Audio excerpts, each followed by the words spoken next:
कहते हैं कि धर्म से 4 पदार्थ प्राप्त होते हैं। धर्म, अर्थ, काम और मोक्ष, ये चारों पदार्थ हैं। और ये चारों पदार्थ कहां से प्राप्त होंगे? ये प्राप्त होंगे नाम से। इसकी शुरुआत कहां से होगी? नाम से। गुरु के द्वारा दीक्षा दी गई जो नाम है उसका जाप करोगे तो भीतर धर्म की उत्पत्ति होगी। और भीतर जब धर्म की उत्पत्ति होगी, धर्म भी हर कोई नहीं कर सकता, धर्म भी हर कोई नहीं कर सकता। धर्म वही करेगा जिसके पूर्व जन्म के भाग्य उदय होगा, अन्यथा हरि किसकी बात नहीं है धर्म करना। ये भी बड़ा भारी संकल्प है महाराज। जब पूर्व जन्म के कोई भाग्य उदय होता है तब हमसे धर्म निकलता है, अन्यथा धर्म करना कोई मजाक थोड़ी है, मजाक थोड़ी है। हमारे मन में जब कोई इच्छा होने के नहीं, हम अपने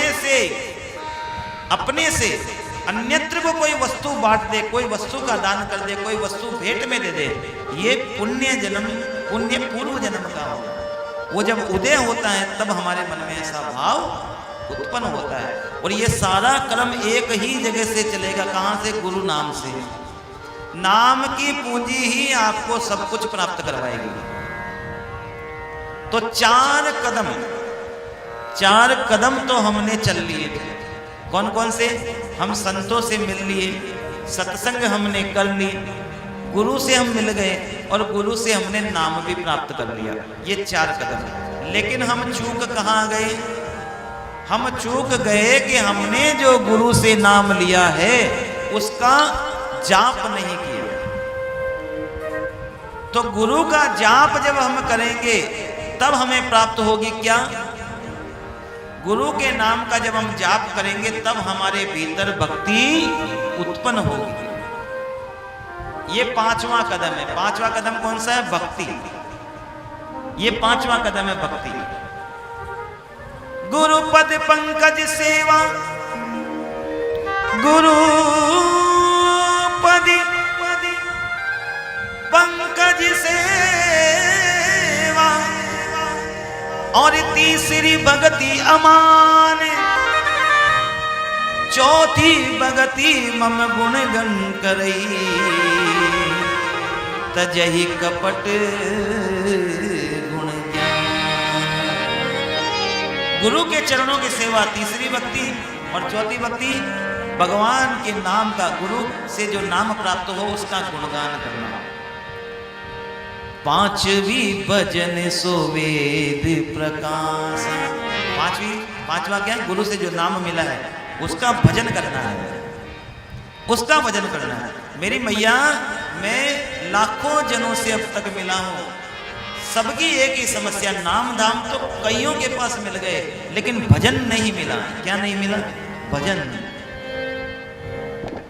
भजन जरूरी है। मारवाड़ी में कहते हैं भजन बिना रह गयो नरतू पशु के समान। भजन के बिना कुछ नहीं है इस संसार में। हम चाहते हैं ना कि हमारे जीवन में सुख समृद्धि आए, वो भजन से आएगी। वो किससे आएगी? भजन से आएगी। और मैं प्रत्यक्ष प्रमाण हूं। मैं आपको ये नहीं कहूंगा कि केवल आप अपने पे, मैं प्रत्यक्ष प्रमाण हूं। मैंने प्रत्यक्ष इस बात को निर्धारित किया है। मैं जानता हूं इस बात को कि भजन से ही सब कुछ प्राप्त होता है, इसके अलावा कुछ नहीं। एक व्यक्ति सुबह से लेकर शाम तक कुछ धन अर्जन करने के लिए दौड़ता फिरता है, भागता है, झूठ बोलता है, सच बोलता है, कपट करता है, ना जाने कितने कर्म करता है, उसके बाद में भी शाम को उसको भोजन की व्यवस्था प्राप्त नहीं होती है। एक व्यक्ति प्रातःकाल उठकर भगवान का भजन करता है, उसके बाद अपने कर्म में लीन होता है, तो उसे भोजन क्या, महाराज 7 जन्मों का भोजन प्राप्त होता है। ये क्रम है, ये क्रम है। अगर इस क्रम को त्याग दिया तो फिर मामला बनने वाला नहीं है। जब हम गुरु नाम को जपेंगे ना तब हमें भक्ति प्राप्त होगी। अच्छा, बिना भक्ति के हम भगवान को पालेंगे? नहीं पा सकते। गुरु के नाम को जपने से भक्ति प्राप्त होगी, ये 5वां कदम होगा। और जब भक्ति प्राप्त हो जाएगी तो भक्ति से क्या उत्पन्न होगा? भक्ति से उत्पन्न होगा ज्ञान। भक्ति से क्या उत्पन्न होगा? ज्ञान। ज्ञान वही सफल होता है। याद रखना, समुद्र में कितना पानी होता है? हाथ से बताओ एक बार कितना पानी होता है? पता ही नहीं है तो फिर बताओ ना कितना पानी होता है? इतना पानी होता है हमारा समुद्र में। और कुएं में? लेकिन मीठा किसका जल होता है?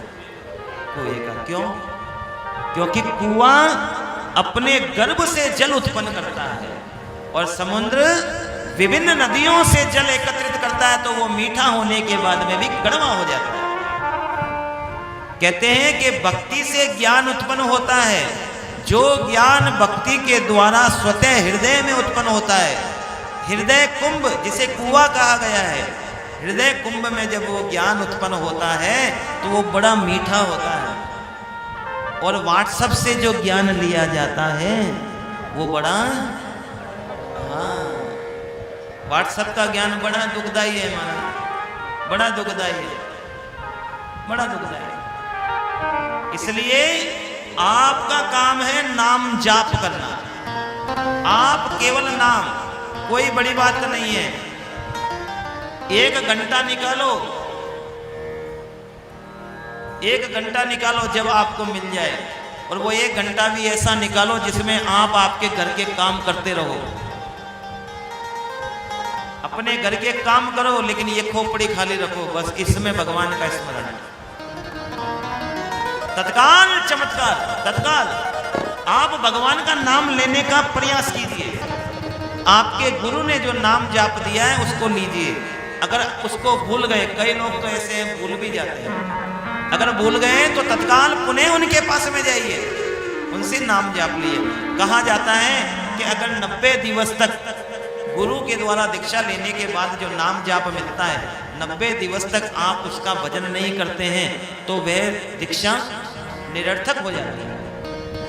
आपको पुनः नाम धाम लेना पड़ेगा, पुनः नाम धाम लेना चाहिए, ये नियम है। गुरु के द्वारा दिए गए नाम का जाप, रावण को भगवान कैसे मिले? रावण ने गुरु बनाया शंकर भगवान को, दीक्षा लिए। आप रावण को कोई साधारण व्यक्ति समझते हैं क्या? रावण ने दीक्षा ली भगवान से, दीक्षा लेकर नाम जाप किया। बिना दीक्षा के, बिना नाम के परमात्मा प्राप्त नहीं होते। हम कहते हैं तपस्या की तपस्या, रावण ने तप किया जब भगवान प्रकट हुए, बिना तप के थोड़ी। रावण के पास में कितनी अतुल संपत्ति थी, किससे प्राप्त हुई? तपस्या से। अतुल संपत्ति प्राप्त हुई तप से। अंधकासुर को त्रिलोकी का राज, स्वर्ग का, मृत्यु लोक का और पाताल लोक का, तीनों लोकों का राज किससे प्राप्त हुआ? तप से। बिना तपस्या से कुछ नहीं मिलता। पार्वती मैया ने खुद ने कहा कि तब से ही ब्रह्मा ने सृष्टि रची, तब से ही ब्रह्मा जी ने सृष्टि रची, और तब से ही विष्णु भगवान ने सृष्टि का पालन किया, और तप के बल से ही भगवान शिव इस सृष्टि में लोगों का संहार करते हैं। ये सब तप के बल पे होता है, ये सब तप के बल पे होगा। कल ये अध्याय आएगा जब आप लोग सुनेंगे। बिना तप के कुछ नहीं होता।